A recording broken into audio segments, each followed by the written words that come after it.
Hi guys, Chef D from Elite Catering. Today we're going to make falafel. If you've never had it, it's kind of like a vegetarian meatball from the Middle East.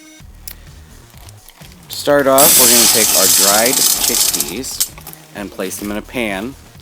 And we're going to cover that by about 3 inches of water and let this sit for 24 hours is actually the best for this.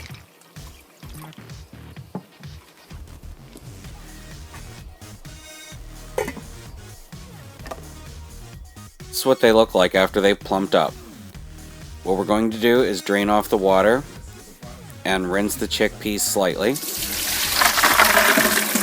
In this recipe, you do not actually cook the chickpeas before or they will become too mushy.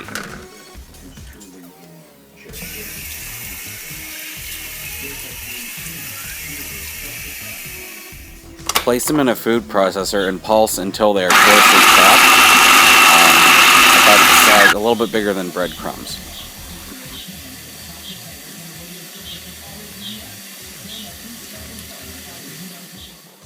Next, we're going to need some onion. I'm going to show you how to properly dice an onion if you don't know. There's the top, there's the root end. We slice off the top end so we have a flat surface and flip the onion over on that flat surface.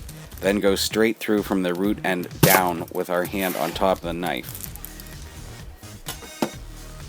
Now peel the skin off. Make one incision horizontally. Then go through vertically, the size that you would like the dice of your onion. And then turn it over, and that's how you get a perfectly diced onion, the professional way.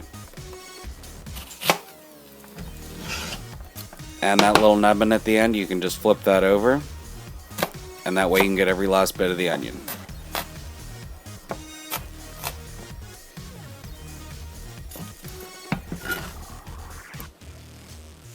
You need fresh parsley too. This is flat leaf parsley. You can use the stems too, don't worry about that. Curl it up, make sure your fingers are tucked behind the knife, not laying flat. You run way less of a risk getting cut this way. Then you can go through it, maybe a little bit slower than I did, but put your hand on top of the blade and just rock it back and forth until you get the herbs as fine as you would want them. Here are some toasted coriander seeds I did in a dry skillet. After they cooled, I put them in the mortar and pestle, and we're just going to smash those up. They don't have to be completely dust, but fairly small. And mix all of our ingredients. We have the chickpeas, we're going to add onions, garlic, the coriander seeds, our fresh parsley, some black pepper, and some kosher salt.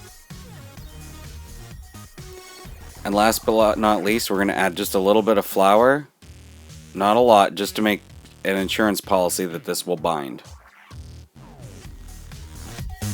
I'm using my number 40 disher here. That's about 3/4 ounce, which makes perfect smaller sized meatballs, if you will. After they're plated and rolled out, deep fry them, not too many in a batch because we don't want them to stick together. When they're done, they should be very, very crispy. They're kind of like a meatball and a hush puppy mixed.